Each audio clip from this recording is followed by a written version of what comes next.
Hello everyone, welcome to Kuldeep classes. आज हम पढ़ेंगे ग्राम पंचायत डेवलपमेंट प्लान्स। इस टॉपिक के ऊपर 4 वीडियोस पहले की अपलोडेड हैं, part 1, part 2, part 3 and part 4। और इसी टॉपिक के रिलेटेड ये 4th वीडियो है, पार्ट 5। इस वीडियो में हम पढ़ेंगे ग्राम पंचायत डेवलपमेंट प्लान्स के बारे में, कौन कौन से प्लान्स हैं। तो आइए वीडियो को स्टार्ट करते हैं। फ्रेंड्स, वीडियो स्टार्ट करने से पहले आपसे एक हम्बल रिक्वेस्ट की जाती है कि अगर आपने अभी तक हमारे चैनल को सब्सक्राइब नहीं किया है, हमारे चैनल को सब्सक्राइब करें and press the bell icon, ताकि आपको सबसे पहले हमारी वीडियो की नोटिफिकेशन मिले। फ्रेंड्स, आपकी इन्फॉर्मेशन के लिए बता दें कि हमने 50% जनरल नॉलेज का सेक्शन का जो सिलेबस है वो अपलोड कर दिया है और बाकी पे लगातार जो है वो काम चल रहा है। तो आइए स्टार्ट करते हैं आज का topic, gram panchayat development plans. This plan was introduced under the companion सबकी योजना सबका विकास in the year 2018। 2018 में एक कंपेनियन जो है वो लॉन्च की गई, सबकी योजना सबका विकास, और इसी कंपेनियन के अंडर जो है वो ग्राम पंचायत डेवलपमेंट प्लान्स को जो है वो शुरू किया गया। ग्राम पंचायत हैव बीन, इस प्लान के अंडर क्या कहा गया कि gram panchayat have been mandated for the preparation of gram panchayat development plan for economic development and social justice.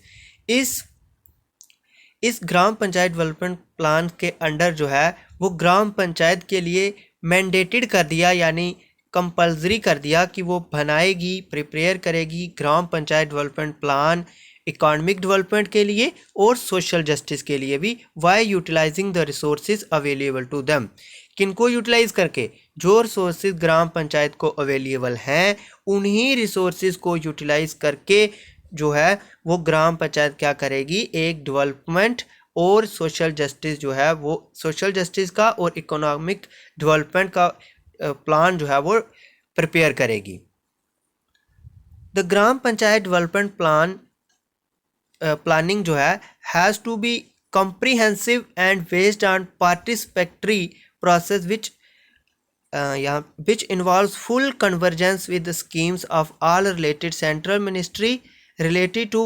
Friends, ये कह रहा है कि ग्राम पंचायत डेवलपमेंट प्लानिंग जो होगी वो एक ऐसी प्रोसेस, एक कंप्रीहेंसिव प्रोसेस होगी और पार्टिसिपेटरी प्रोसेस होगी, यानी इसमें जो है वो ग्राम सभा के जो मेंबर्स होंगे और जो इलेक्टेड मेंबर्स होंगे और जो ग्राम सभा के जितने भी वहाँ पे जो मजलिस होंगे, जो लोग होंगे यहाँ पे, और जो इलेक्टेड मेंबर होंगे और जो रिप्रेजेंटेटिव मेंबर्स होंगे, वो सारे क्या करेंगे, पार्टिसिपेट करेंगे इस डेवलपमेंट प्रोग्राम में। और फिर जो है ये डेवलपमेंट प्रोग्राम जो है वो प्रिपेयर किया जाएगा। और इसमें कौन पार्टिसिपेट करेगा, एक जो ग्राम डेवलपमेंट प्लान जो इलेक्टेड मेंबर्स होंगे, रिप्रेजेंटेटिव मेंबर्स होंगे, वो पार्टिसिपेट करेंगे और फुली कन्वर्जेंस होगी विद स्कीम्स, और जितनी भी सेंट्रल मिनिस्ट्री की स्कीम्स होंगी उन सारी स्कीम के साथ जो है वो ये रिलेटिवली कन्वर्जेंस होंगी। यानी ये कौन कौन सी स्कीम हो सकती हैं, ये लगभग 29 सब्जेक्ट जो 11th शेड्यूल ऑफ कॉन्स्टिट्यूशन में लिस्टेड हैं, उन 29 सब्जेक्ट के रिलेटेड जितनी भी स्कीम्स होंगी उन सारी स्कीम को कन्वर्ज करके ही ये ग्राम पंचायत डेवलपमेंट प्लान जो है वो बनाया जाएगा। तो फ्रेंड्स, आई होप आपको ये समझ आ गया होगा। यानी अगर मैं आपको ब्रीफ बताऊं, ये इसका मीनिंग ये है कि ग्राम पंचायत डेवलपमेंट जो प्लानिंग होगी वो किस पार्टिसिपेटरी होगी, यानी उसमें इलेक्टेड मेंबर्स और रिप्रेजेंटेटिव पार्टिसिपेट करेंगे, एक कम्प्रीहेंसिव प्रोसेस रहेगा। और इसमें जो 29 सब्जेक्ट जो 11th शेड्यूल ऑफ कॉन्स्टिट्यूशन में लिस्टेड हैं उनके रिलेटेड जितनी भी सेंट्रल मिनिस्ट्रीज़ की स्कीम होंगी उन सारी स्कीम्स को जो है वो कन्वर्ज करके ये प्लानिंग जो है वो की जाएगी। अब फ्रेंड्स, इसमें जो इम्पॉर्टेंट एक्टिविटीज़ कौन सी होंगी, तो to schedule and manage special gram sabha at gram panchayat level. तो ग्राम पंचायत डेवलपमेंट प्लानिंग में ये भी कहा गया कि जो है वो शेड्यूल की जाएंगी और मैनेज की जाएंगी स्पेशल ग्राम सभा ग्राम पंचायत लेवल पे, जिनके अंडर जिस ग्राम सभा में जो है ये ग्राम पंचायत डेवलपमेंट प्लान जो है वो डिस्कस किया जाएगा। अब इसमें एक्टिविटीज़ कौन कौन सी होंगी, a appointment of nodal officer for the campaign, एक नोडल ऑफिसर की अपॉइंटमेंट की जाएगी कंपेनियन के लिए।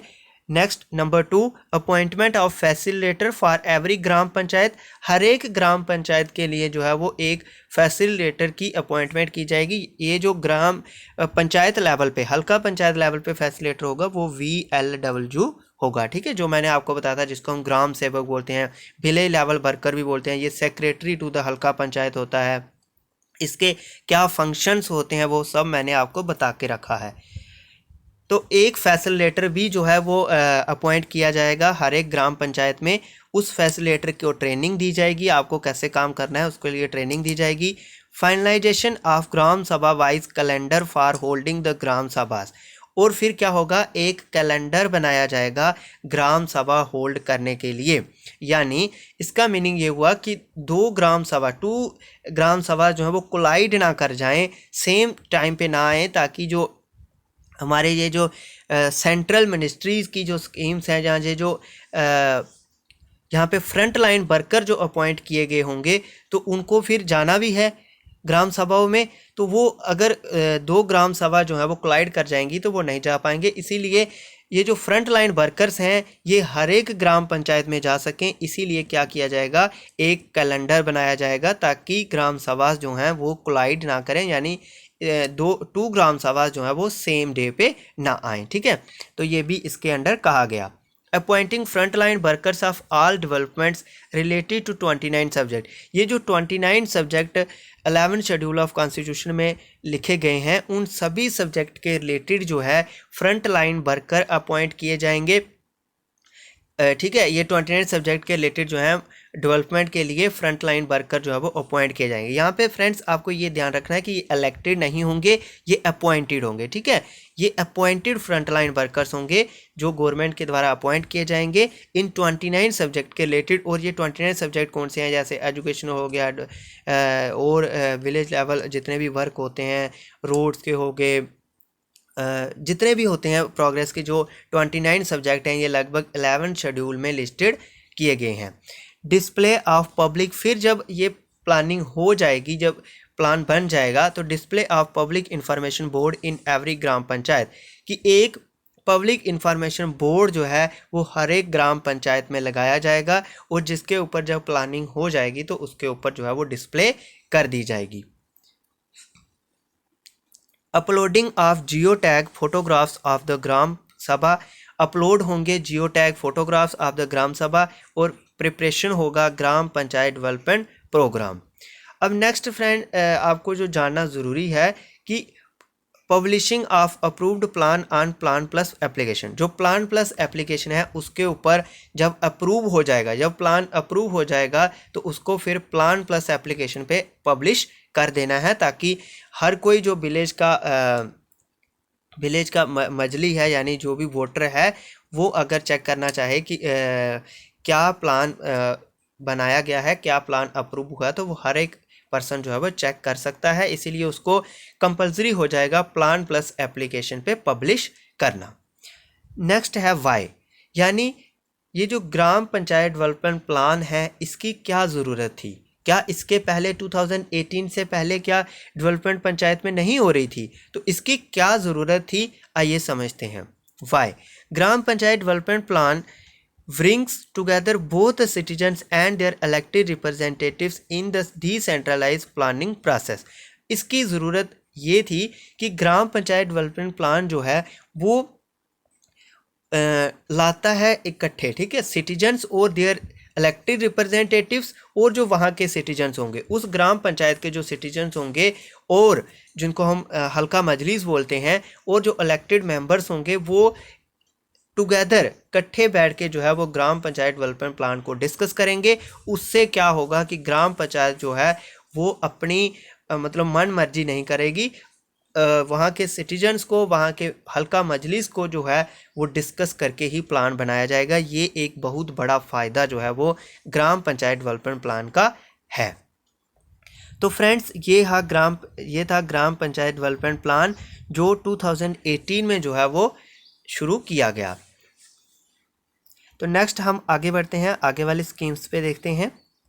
फ्रेंड्स ये टॉपिक आज का जो टॉपिक हमारा पार्ट 5 है Jammu and Kashmir Panchayati Raj act 1989 पे, ये मोस्ट इम्पॉर्टेंट टॉपिक है। इस वीडियो को आपने एंड तक देखना है क्योंकि एंड में फ्रेंड्स मैंने आपके लिए मोस्ट इम्पॉर्टेंट पॉइंट्स जो हैं Jammu and Kashmir Panchayati Raj act के रिलेटेड जो मोस्ट इम्पॉर्टेंट पॉइंट्स यहाँ पे मिस हुए हैं टॉपिक से, वो मैंने लिस्टेड किए हुए हैं, इसीलिए वीडियो को आपने एंड तक बने रहना है। तो अब नेक्स्ट हम पढ़ते हैं mission anti Daya.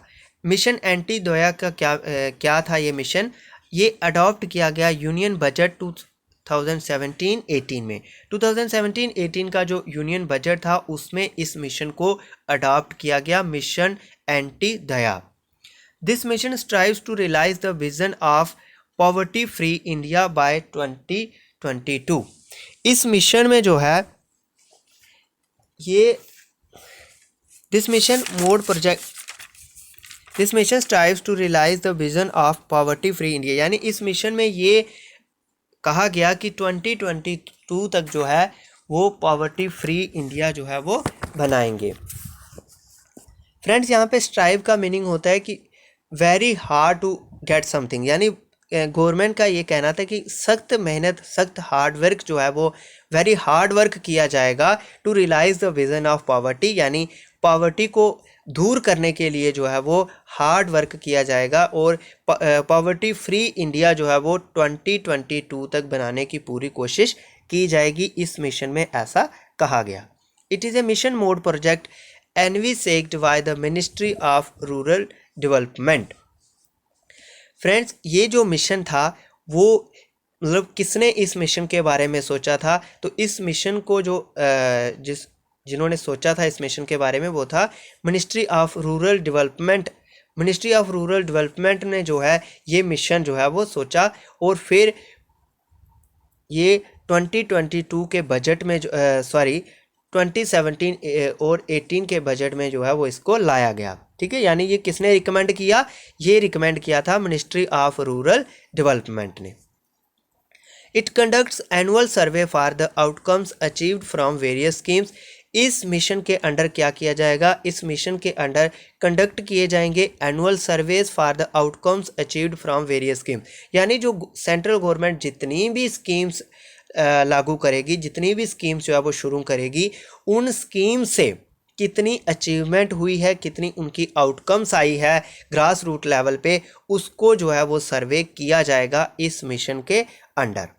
It shows the gap between the claimed achievement and outcomes. This means यानी गवर्नमेंट जितना अचीवमेंट करेगी भाई हमने इतनी जो है वो ये डेवलपमेंट कराई है, तो इस मिशन के अंडर चेक किया जाएगा कि क्या ग्रास रूट लेवल पे इतनी डेवलपमेंट हुई है, यानी जितना गवर्नमेंट क्लेम कर रही है इतनी आउटकम्स आई है कि नहीं आई है। तो इस मिशन का काम था एक गैप प्रोवाइड करना, यानी ये गैप बताएगा कि गवर्नमेंट कितना क्लेम कर रही है और total outcomes grass root level पे कितनी आई है। Mission Anti-Daya is a convergence and accountability framework aiming to bring optimum use and management of resource allocated by 27 ministries department of the Government of India under various program for development of rural areas. This means ये mission जो है, mission anti दया जो है, इसमें क्या किया जाएगा? एक कन्वर्जेंस एंड अकाउंटेबिलिटी फ्रेमवर्क होगा जिसके क्या एम होंगे ताकि ऑप्टिमम यूज़ हो, यानी जो गवर्नमेंट की जितने भी ये 27 मिनिस्ट्रीज के अंडर जितनी भी गवर्नमेंट की स्कीम्स जो हैं वो शुरू की गई हैं, यानी जितनी भी गवर्नमेंट की स्कीम्स हैं पब्लिक को बेनिफिट्स देने की इन 27 मिनिस्ट्रीज के अंडर, उनका ज़्यादा से ज़्यादा यूज़ हो पाए, ऑप्टिमल यूज़ उनका हो पाए, ऑप्टिमल फ़ायदा उनका जो है वो ग्रास रूट लेवल पे हो, वो इस मिशन का एम था। ठीक है, मिशन का एम है, सॉरी था नहीं है। तो ये आपको समझ आ गया कि मिशन एंटी दया के क्या एम है और क्या क्या इसमें जो है वो कहा गया है। नेक्स्ट मिशन है स्वामित्वा। स्वामित्वा दिस योजना was launched by prime minister Narendra Modi on 24 April 2020। Friends ये कोरोना टाइम में जो है ये स्वामित्वा योजना जो है वो प्राइम मिनिस्टर नरेंद्र मोदी के द्वारा लॉन्च की गई। ये कब लॉन्च की गई, ये डेट बहुत इंपॉर्टेंट है। ये लॉन्च की गई 24 अप्रैल 2020। और आपको ये भी याद रखना है कि 24 अप्रैल 2020 को कौन सा दिन होता है, नेशनल पंचायती राज दिवस होता है। आगे मैं इसके बारे में और एक्सप्लेन करूँगा। अब स्वामित्व योजना के की पॉइंट्स क्या थे, यानी इसमें क्या क्या पॉइंट्स कहे गए। Survey of villages and mapping with improvised technology in village areas. इसमें क्या किया जाएगा, स्वामित्व योजना के अंडर क्या किया जाएगा, सर्वे किए जाएंगे विलेजेस के और मैपिंग की जाएगी इम्प्रूव्ड टेक्नोलॉजी के साथ विलेज एरिया की। यानी मैं आपको समझाता हूँ यहाँ पे क्या कह रहा है कि विलेज एरियाज़ में आपको पता होगा कि कुछ लोगों की लैंड उनके पास होती है, लेकिन उनके पास लैंड रिकॉर्ड्स जो हैं वो नहीं होते हैं। तो लैंड रिकॉर्ड्स ना होने की वजह से जो गवर्नमेंट के लोन्स होते हैं, लोन स्कीम्स होती हैं गवर्नमेंट की, या जो बैंक लोन्स होते हैं, या गवर्नमेंट की और फर्दर बड़ी सारी स्कीम्स होती हैं, तो वो लोग क्या करते हैं, उनका फ़ायदा नहीं ले सकते हैं क्योंकि उनके पास लैंड रिकॉर्ड्स ही नहीं होते हैं। ठीक है, तो उन्हीं लैंड रिकॉर्ड्स को जो है वो बनाने के लिए, उनकी मैपिंग करने के लिए ये स्वामित्व योजना जो है वो लॉन्च की गई। इसके अंडर क्या क्या किया जाएगा वही मैं समझा रहा हूँ कि सर्वे किए जाएंगे विलेजेस के, मैपिंग की जाएगी इम्प्रोवाइज्ड टेक्नोलॉजी के साथ विलेज एरियाज़ में।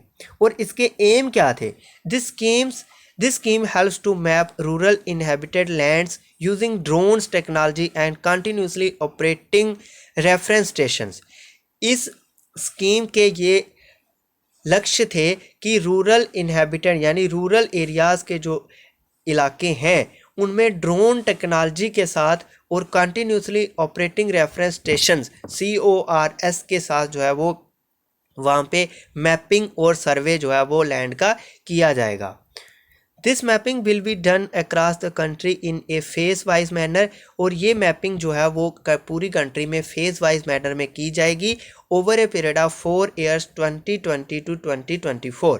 ठीक है, तो 4 साल के पीरियड के लिए के बीच में ये फेज मैनर में ये मैपिंग की जाएगी। इसका फ्रेंड्स एक और इम्पॉर्टेंट जो एम था कि जो डिस्प्यूट्स हैं, जो विलेज एरिया में लैंड डिस्प्यूट्स हैं, लैंड डिस्प्यूट्स क्यों हैं उनके, क्योंकि ऐसे कुछ सिटीजन्स भी हैं जिनके पास लैंड रिकॉर्ड्स जो हैं वो नहीं हैं। तो लैंड रिकॉर्ड्स ना होने की वजह से लैंड डिस्प्यूट्स जो हैं उनको ख़त्म करना इसका एक बहुत बड़ा लक्ष्य था इस योजना का।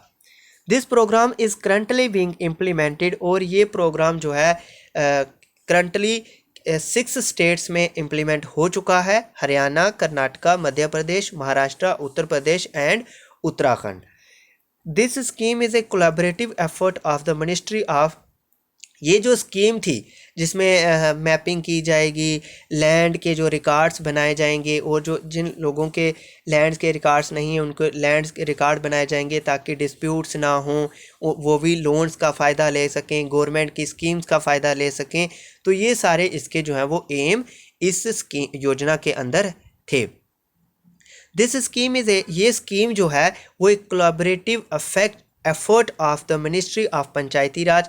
इस स्कीम के अंडर यानी कौन कौन इसमें काम जो है वो करेगा, पंचायती राज करेगा, स्टेट पंचायती राज डिपार्टमेंट्स करेंगे, स्टेट रेवेन्यू डिपार्टमेंट्स करेंगे और सर्वे ऑफ इंडिया जो है, इन सारों का ये एक कोलैबोरेटिव एफर्ट होगा इस स्कीम के अंडर। अब इस स्कीम के बेनिफिट्स क्या हैं, ये तो मैंने आपको पहले आउटलाइन बता दी, फिर की पॉइंट्स एंड देन इस स्कीम के बेनिफिट्स क्या हैं। The scheme will help in streamlining planning and revenue collection in rural areas and ensuring clarity on property rights.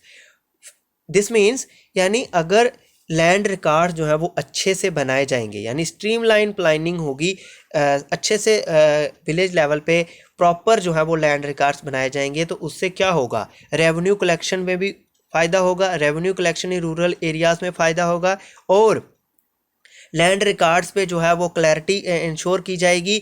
और प्रॉपर्टी राइट्स यानी जैसे अगर किसी के पास प्रॉपर्टी के जो हैं वो रिकॉर्ड्स हों तो वो लोन ले सकता है, गवर्नमेंट की स्कीम का फ़ायदा उठा सकता है। तो ये सारे जो हैं वो इस स्कीम के बेनिफिट्स थे। The scheme will enable creation of better quality gram panchayat development plans. इस स्कीम के अंडर जो है क्या होगा, एक अच्छी बेटर क्वालिटी ग्राम पंचायत डेवलपमेंट प्लान्स बनेंगे, बेटर क्वालिटी के ग्राम पंचायत डेवलपमेंट प्लान बनेंगे, क्योंकि इसके अंडर जो है वो रिकॉर्ड्स, जब विलेज लैंड के रिकॉर्ड्स बनाए जाएंगे तो ग्राम पंचायत डेवलपमेंट प्लान में भी जो है वो इम्प्रूवमेंट होगी using the maps created under this programme. इस प्रोग्राम के अंडर जो मैप बनाए जाएंगे उस मैप के हेल्प से जो है वो ग्राम पंचायत डेवलपमेंट प्लान्स में भी बहुत ज़्यादा इम्प्रूवमेंट होगी। ये भी इस योजना के जो है वो बेनिफिट्स हैं। अब नेक्स्ट फ्रेंड्स बात करते हैं जो इम्पॉर्टेंट पॉइंट्स हैं पंचायती राज एक्ट के रिलेटेड। पंचायती राज एक्ट अगर मैं बात करूं तो इसके ऊपर 5 वीडियोस ये आज वाली 5वीं वीडियो है। तो इसमें काफ़ी डिटेल में मैंने हर एक पॉइंट आपको एक्सप्लेन कर दिया है, इसमें क्या आपको लर्न करना है, कौन से पॉइंट आपको लर्न करने हैं, ये सब मैंने आपको इस वीडियो में बताया हुआ है। नेक्स्ट अगर फ्रेंड्स अगर आपने पीछे वाली हमारी वीडियोस नहीं देखी हैं तो पहले आप पार्ट 1, पार्ट 2, पार्ट 3, पार्ट 4 इस टॉपिक के रिलेटेड यानी Jammu and Kashmir Panchayati Raj act 1989 के रिलेटेड जो 4 वीडियोस पहले की हैं, पहले आप उनको चेकआउट कीजिए, फिर आप इस वीडियो को देखिए, फिर आपको ये वीडियो समझ आएगी। फ्रेंड्स अगर मैं बात करूं तो ये जो टॉपिक था ग्राम पंचायत डेवलपमेंट प्लान वाला टॉपिक जो था, ये इकॉनमी सेक्शन में आता है लेकिन रिलेटेड टू पंचायती राज है, तो इसीलिए मैंने इसको पंचायती राज के साथ ही ख़त्म किया है। अब बात करते हैं फ्रेंड्स जो इम्पॉर्टेंट पॉइंट्स हैं पंचायती राज एक्ट के रिलेटेड, जो एग्ज़ाम में आने के बहुत ज़्यादा चांसेस हैं, वो भी मैं आपके लिए लिस्टेड करके लाया हूँ। सबसे पहले नेशनल पंचायती राज दिवस। नेशनल पंचायती राज दिवस जो है वो 24 अप्रैल को मनाया जाता है ऑन नेशनल पंचायती राज दिवस। और इस दिन किया क्या जाता है, इस दिन जो work done by the Panchayati leaders के द्वारा जो काम किया गया होता है उसको रिकॉग्नाइज किया जाता है और अप्रिशिएट किया जाता है। यानी अगर किसी पंचायत में पंचायती लीडर ने बहुत ही अच्छा काम किया है तो उसको जो है वो सम्मानित भी किया जाता है, कोई अवार्ड वगैरह भी दिया जाता है इस दिन, ठीक है। अब नेक्स्ट हम बात करते हैं कि ये दिन जो है 24 अप्रैल का दिन जो है वो क्यों रखा गया है नेशनल पंचायती राज दिवस। जब भी हम कोई भी दिवस, कोई भी डे हम पढ़ते हैं इस डेट पे, तो उसकी बैकग्राउंड भी हमें पता होनी चाहिए कि ये डे, इस दिन जो है, इस दिन को पंचायती राज दिवस क्यों मनाया जाता है। तो फ्रेंड्स इस दिन क्या हुआ, अप्रैल 24, 1993 में 73rd कॉन्स्टिट्यूशनल अमेंडमेंट एक्ट जो 1992 को हुआ, 1992 को जो 73rd कॉन्स्टिट्यूशनल अमेंडमेंट आया था वो अप्रैल 24, 1993 को फोर्स में आया, ठीक है। तो अप्रैल 24, 1993 में जो 73rd कॉन्स्टिट्यूशनल अमेंडमेंट एक्ट था वो फोर्स में आया था, तो उसी दिन को नेशनल पंचायती राज दिवस के रूप में मनाया जाता है। नेक्स्ट जो इम्पॉर्टेंट पॉइंट बनता है कि इंडिया में कौन सी स्टेट है जिसने सबसे पहले पंचायती राज सिस्टम अडॉप्ट किया। जैसा कि मैंने आपको पिछली वाली वीडियो में भी बताया था कि जो सेंट्रल इसको कॉन्स्टिट्यूशन के अंडर 1992 में लाया गया, लेकिन उससे पहले बहुत सारी स्टेट्स ने जो है पंचायती राज एक्ट जो है वो इम्प्लीमेंट कर दिया था। जैसे जम्मू एंड कश्मीर में 1989 को इम्प्लीमेंट हुआ, लेकिन सबसे पहले अगर हम बात करें कि इंडिया में सबसे पहले कौन सी स्टेट ने इसको इम्प्लीमेंट किया, तो राजस्थान जो है वो पहली स्टेट बनी जिसने सबसे पहले अडॉप्ट किया पंचायती राज सिस्टम, विच वाज, और जिसका उद्घाटन जो है वो तब के प्राइम मिनिस्टर पंडित जवाहरलाल नेहरू जो first prime minister of India थे, उन्होंने 2 अक्टूबर 1959 को नागौर डिस्ट्रिक्ट इन राजस्थान में किया, ठीक है। ये फ्रेंड्स मोस्ट इंपॉर्टेंट पॉइंट है कि सबसे पहले पंचायती राज सिस्टम जो है वो किस स्टेट ने अडॉप्ट किया, राजस्थान ने किया, और इसको किसने उद्घाटन किया, इसका पंडित जवाहरलाल नेहरू जो फर्स्ट प्राइम मिनिस्टर थे भारत के, उन्होंने किया। और ये कब किया, on 2 October 1959 Nagaur district in Rajasthan, और वहाँ पे फिर सितंबर अक्टूबर के बीच में 1959 को इलेक्शंस पंचायती राज की हुई। फ्रेंड्स कहते हैं कि इससे पहले बिहार में भी पंचायती राज था, लेकिन वो जो बिहार में पंचायती राज था वो ब्रिटिशर के टाइम था, ब्रिटिशर के टाइम का था, तो इसीलिए वो लीगल नहीं था, ब्रिटिशर के पीछे यानी ब्रिटिशर के टाइम का था, तो इसीलिए उसको फिर कॉन्स्टिट्यूशनलाइज नहीं किया गया। और फिर बाद में वो सबसे पहले जो इंडिया के इंडिपेंडेंस के बाद जो सबसे पहले पंचायती राज बना, अडॉप्ट किया गया, वो राजस्थान ने ही किया। नेक्स्ट हम बात करते हैं कि who was the father of Panchayati Raj, यानी पंचायती राज का फादर किसको हम बोलते हैं। तो बलवंत राय मेहता जो हैं उनको was also known as second chief minister of Gujarat, इनको हम क्या बोलते हैं, father of the Panchayati Raj. ये कौन थे, ये सेकंड चीफ मिनिस्टर थे गुजरात के, और इनको हम फादर ऑफ पंचायती राज के फादर बोलते हैं। अब इनको पंचायती राज के फादर क्यों बोलते हैं वो भी मैं आपको बताता हूँ। फ्रेंड्स, इंडिपेंडेंस के बाद जो है एक 5 ईयर जो प्लान बनाया गया, सेंट्रल गवर्नमेंट के द्वारा एक 5 ईयर प्लान बनाया गया, 5 ईयर डेवलपमेंट प्लान बनाया गया, और उस डेवलपमेंट प्लान के जो चेयरमैन थे वो बलवंत राय मेहता थे, जो सेकंड चीफ मिनिस्टर थे गुजरात के। उनको ये कहा गया कि आप भाई एक कमेटी बनाइए, ठीक है, और उस कमेटी 5 ईयर डेवलपमेंट प्लान की जो कमेटी थी उसके चेयरपर्सन बलवंत राय मेहता बने, और उनका काम था कि आप रिकमेंडेशन दीजिए हमें डेवलपमेंट के लिए। तो उन्होंने फिर जो है पंचायती राज पे रिकमेंडेशन दी कि पंचायती राज 3 टायर पंचायती राज जो है वो भारत में लागू किया जाना चाहिए। तो उनकी रिकमेंडेशन से ही ये पंचायती राज जो है वो लागू किया गया इंडिया में, और इसीलिए बलवंत राय मेहता को फादर ऑफ पंचायती राज बोला जाता है। ये भी आपको याद रखना है, ये भी एक इम्पॉर्टेंट पॉइंट है फ्रेंड्स। और बड़ी सारी स्कीम्स जो हैं वो होती हैं, जैसे अगर मैं बात करूं प्रधानमंत्री आवास योजना, जिसमें लोगों को जो है वो घर बनाने की पैसे वगैरह हेल्प वगैरह मिल रही थी सेंट्रल गवर्नमेंट से। तो ये भी स्कीम्स हम कह सकते हैं कि रिलेटेड टू ग्रामीण डेवलपमेंट ही होती हैं। जैसे नेक्स्ट स्कीम जैसे prime minister employment generation programme, Ujala में जो है इलेक्ट्रिसिटी का जो प्रावधान थे, फ्री कनेक्शंस लोगों को मिल रहे थे, लोगों के बहुत सारे इस उजाला योजना जो 2019 की उजाला योजना थी, इसके अंडर बहुत सारे ऐसे विलेजेस भारत में जिनको बिजली जहां तक नहीं पहुंची थी, इस योजना के अंडर जो है वो बिजली पहुंचाई गई। पीएम उज्ज्वला योजना जिसके अंडर जो है वो फ्री गैस कनेक्शंस लोगों को प्रोवाइड किए गए। प्रधानमंत्री कौशल विकास योजना जो 2016 टू 2020 तक ही थी, ये 4 साल के लिए ही योजना थी, जिसके अंडर जो है वो बच्चों को जो है वो ट्रेनिंग वगैरह फ्री गवर्नमेंट के द्वारा ट्रेनिंग दी जानी थी, चाहे इलेक्ट्रिशियन की हो गई और बड़े सारे इंडस्ट्री वर्कर्स लेवल पे जो वर्कर्स होते हैं उनकी ट्रेनिंग जो है वो गवर्नमेंट के द्वारा फ्री प्रोवाइड कराई गई। दीनदयाल अंत्योदया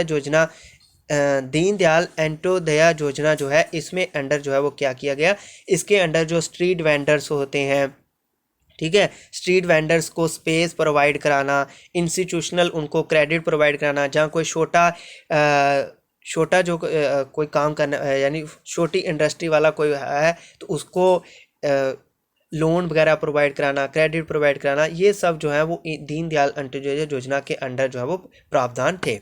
ठीक है फ्रेंड्स, तो फ्रेंड्स ये योजना मैं आपको क्यों बता रहा हूँ कि इन योजना जैसे मैंने सभी के नाम लिए, जैसे Pradhanmantri Awas Yojana, prime minister employment generation programme, Ujjwala Yojana, Ujala योजना, ठीक है, इन सभी योजनाओं को आपने क्या कर लेना है, सिर्फ आपने ये याद रखना है कि ये योजना किसके रिलेटेड है। आपको ये नहीं पूछा जाएगा कि ये योजना किस डेट को लागू की गई, बिल्कुल नहीं, आपको सिर्फ पूछा जाएगा कि ये योजना किसके रिलेटेड है। जैसे उजाला योजना पूछ लिया जाएगा कि उजाला योजना क्या है, या पीएम उज्ज्वला योजना क्या है, प्रधानमंत्री कौशल विकास योजना, ये तो 2020 तक की थी, ये इंपॉर्टेंट नहीं है। लेकिन ये जो योजना चल रही होती हैं इनके बारे में आपको सिर्फ ये जानना होता है कि ये योजना किसके रिलेटेड है, इसकी फुल फॉर्म क्या है, किसने इसको जो है वो इनऑर्गेनेट किया है, यानी किसने इसको जो है वो शुरू किया है। बस ये 2-3 पॉइंट आपको याद रखने हैं, बाकी और कुछ जो है वो आपको याद करने की ज़रूरत नहीं होती है। तो फ्रेंड्स ये थी इस टॉपिक के Jammu and Kashmir Panchayati Raj act 1989 topic के रिलेटेड लास्ट वीडियो। इसके बाद हम जो फिज़िकल डिवीज़न ऑफ इंडिया पे सीरीज़ मैंने पार्ट 1 अपलोड किया हुआ उसी पे काम करेंगे। तो फ्रेंड्स आपसे एक एंड में हम्बल रिक्वेस्ट की जाती है कि अगर आपने अभी तक हमारे चैनल को सब्सक्राइब नहीं किया है तो चैनल को सब्सक्राइब करें and press the bell icon, video को लाइक करें, ज़्यादा से ज़्यादा शेयर करें। फ्रेंड्स मिलते हैं आपके साथ एक नए लेक्चर के साथ, तब तक के लिए आप जुड़े रहिए हमारे चैनल के साथ। Thank you very much.